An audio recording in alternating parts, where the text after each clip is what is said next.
MRR news కి స్వాగతం. సరైన ఇంటికి సరైన సిమెంట్ ఎంతో ముఖ్యం. విచక్షణతో ఆలోచించండి. రైట్ సిమెంట్ ని ఎంచుకోండి. KCP cement, building the nation since 1958. KCP cement, the right choice. ఈరోజు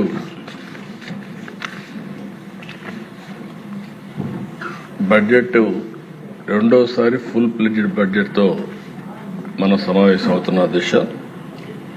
ఈ సందర్భంగా సభ నడిపిస్తున్న తీరుకి మిమ్మల్ని మనస్ఫూర్తిగా అభినందిస్తున్నాం. నా తరఫున డిప్యూటీ సీఎం గారు, బీజేపీ అందరం కలిసి మిమ్మల్ని అభినందిస్తున్నాం. ఒకప్పుడు ఈ అసెంబ్లీ బూతులకు ఒక నమూనాగా ఉండేది. ఏదైతే ఒక చట్టసభ అనేది ఒక దేవాలయం, ప్రజా దేవాలయం. ఇది ఇక్కడ ప్రజా సమస్యల్ని పరిష్కారం చేయడమే కాకుండా భవిష్యత్తులో ఏం చేయాలన్నా దానికి అనుకూలమైనటువంటి చట్టాలను తయారు చేసే సభ. ఒక పబ్లిక్ పాలసీ కానీ ప్రాపర్గా ఉంటే ఆ దేశ భవిష్యత్తే మారిపోయే పరిస్థితి వస్తుంది. అలాంటి చట్టసభలో చర్చలు జరగకుండా ప్రతిరోజు మనం చూసేవాళ్ళం. కడానికి ఉండేవాళ్ళందరం బాధితులమే. అలాంటి సమస్యలు చూసాం ఈ సభలో. ఇప్పుడు మీరు ఇంకొక స్టెప్ ముందుకెళ్ళి ఇంతవరకు యువతలో చట్టసభల పైన ఒక మంచి సదభిప్రాయం లేదు. అలాంటి సదభిప్రాయం కలిగించడానికి వాళ్ళల్లో కూడా రాబోయే రోజుల్లో యువతను కూడా రాజకీయాల వైపు మళ్లించడానికి మీరు ఒక వినూత్నమైన కార్యక్రమం చేశారు. ఆ కార్యక్రమమే ప్రతిరోజు ఈ సభకు కొంతమంది పిల్లల్ని పిలిచి వాళ్ళందరినీ గ్యాలరీలో కూర్చొని పెట్టే విధంగా మీరు చేసిన పని రాబోయే రోజుల్లో పెను మార్పులకు నాంది పలుకుతున్న దిశ. దాన్ని కూడా అభినందిస్తున్నా. చాలా సంతోషం. మీరు నిండుగా ఉన్నారు. ఫోటోలు కూడా బాగా ఇద్దరు కలిసి ఫోటోలు కూడా ఇస్తున్నారు, స్ఫూర్తిని నింపుతున్నారు. మొన్నే మాక్ అసెంబ్లీ కూడా పెట్టారు. నాకు వాళ్ళు చూస్తే అనిపించింది, ఇక్కడ ఉండే సభలో ఉండే సభ్యుల కంటే మాక్ అసెంబ్లీలో చేసిన పిల్లల యొక్క ఉపన్యాసాలు అమోఘం, బ్రహ్మాండంగా చేశారు. నిజమైన ప్రజాప్రతినిధిగా వెలిగే పరిస్థితికి వచ్చారు. ఈ సందర్భంగా దిశ ఇంకొక పక్కన డిప్యూటీ సీఎం గారిని, అటు ప్రధానమంత్రి నరేంద్ర మోడీ గారిని, ఇక్కడుండే బీజేపీ నాయకుల్ని, జనసేన, తెలుగుదేశం పార్టీ నాయకులను కూడా మనస్ఫూర్తిగా అభినందిస్తున్నా. 20 నెలల్లో ఓసారి నాకే అనిపిస్తుంది మనమే ఈ చేయగలిగామనిపించే విధంగా అందరూ సహకరించారు. ఈ సహకారానికి మనస్ఫూర్తిగా మరొక్కసారి మీ అందరికీ కూడా అభినందనలు. ఈరోజు దిశ రాష్ట్ర చరిత్రలో కూడా మీరు ఒకసారి చూస్తే ఇటు నేను కానీ పవన్ కళ్యాణ్ గారు కానీ ఏదో చెయ్యాలి అనే తపంతో అనునిత్యం ఆలోచిస్తున్నాం. విభజన జరిగింది 2014. రాజకీయ కారణాలు ఏవైనా కావచ్చు కానీ విభజన జరిగింది. దానివల్ల ఆంధ్రప్రదేశ్ నష్టానికి కొంత నష్టం జరిగింది.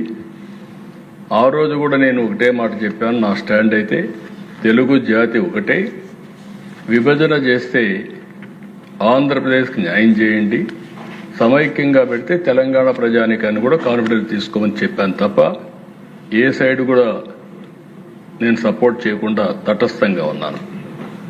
సరే, రాజకీయ కారణాలు జరిగిన తర్వాత దిశ కొన్ని డిసడ్వాంటేజెస్ వచ్చాయి.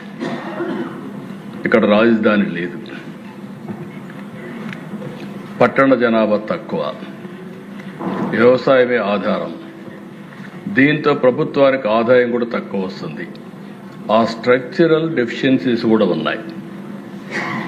అయితే ఆ దిశ యథార్థాన్ని ఎప్పటికైనా జీర్ణించుకుని మనం సమర్థవంతంగా ముందుకు పోతే తప్ప నిలదొక్కుకోలేమని అభిప్రాయంతో అంత మునుపు నేను చేసిన అనుభవం కూడా నాకు గుర్తించుకొని దానికంటే ఇంప్రూవ్డ్ వర్షన్ తేవాలనే ఉద్దేశంతో ముందుకు పోయాం. 14-19 ఈ అసెంబ్లీ దగ్గర 1 year ఆ లోపల ఈ అసెంబ్లీ కట్టాం. అదే మరి అధ్యక్ష, ఆ రోజు ఈ అసెంబ్లీ కట్టినప్పుడు మీరు చూస్తే ఇక్కడ అసెంబ్లీ రావడానికి కారణం ఎవరంటే ప్రపంచంలో ఎక్కడా జరగని విధంగా 29,000 మంది రైతులు 33,000 ఎకరాలు భూమి ల్యాండ్ పూలింగ్ ఇచ్చారు. దిశ ఒక్క పైసా మనం ఇవ్వలేకపోయాం. మనం ఇచ్చిందంతా వాళ్ళకి ఏంటంటే డెవలప్ చేస్తాం, తిరిగి మీకు ప్లాట్ ఇస్తాం, రాజధాని వస్తుంది, మీకు పేరు వస్తుంది, మీకు కూడా భవిష్యత్తులో మెరుగైనటువంటి ఆదాయం వస్తుందని ఒక్క మాట చెప్తే నమ్మిచ్చారు దిశ. అక్కడి నుంచి మనం స్టార్ట్ చేశాం. 5 ఏళ్లు కష్టపడ్డాం. ఆ రోజు అనేక పనులు జరిగాయి. 13.5% గ్రోత్ రేట్ చూపించాం. అదే టెంపోగాని కంటిన్యూ అయింటే ఈరోజు కొంతవరకు రికవర్ అయ్యేవాళ్ళం. 1924 విధ్వంసం, మామూలు విధ్వంసం కాదు అధ్యక్ష. నేను ఒక మాట మాత్రం చెప్పాను, ఇక్కడంతా బూతులు. నా జీవితంలో నేను ఎప్పుడూ కళ్ళనీళ్ళు పెట్టుకోలేదు.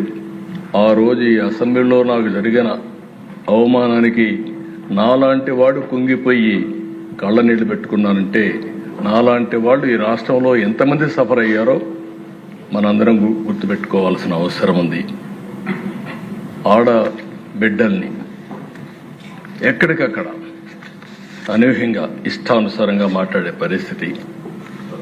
అది అయిన తర్వాత దిశ మీ అందరికీ ఐడియా ఉంది. కడాను నాకు నోటీస్ ఇవ్వకుండా నన్నే అరెస్ట్ చేయడం. పవన్ కళ్యాణ్ గారు విశాఖపట్నం వెళితే ఆయన దిగనీయకుండా తిరిగి హోటల్లో ఉంటే బలవంతంగా పంపించడం. అలాంటి నాయకులు ఇప్పుడు నీతిని మాట్లాడే పరిస్థితికి వచ్చారు. నేను ఒకటే చెప్పాను అధ్యక్ష, నేను ఏ పని చేసినా, మా ఉప ముఖ్యమంత్రి కానీ కొండే వాళ్ళందరూ కానీ ఏ పని చేసినా ప్రజలను దృష్టిలో పెట్టుకొని చేస్తాను తప్ప నాయకుల్ని పార్టీల్ని దృష్టిలో పెట్టుకొని కాదని మరొక్కసారి మీ ద్వారా ప్రజలందరికీ విజ్ఞప్తి చేస్తున్నాను అధ్యక్ష.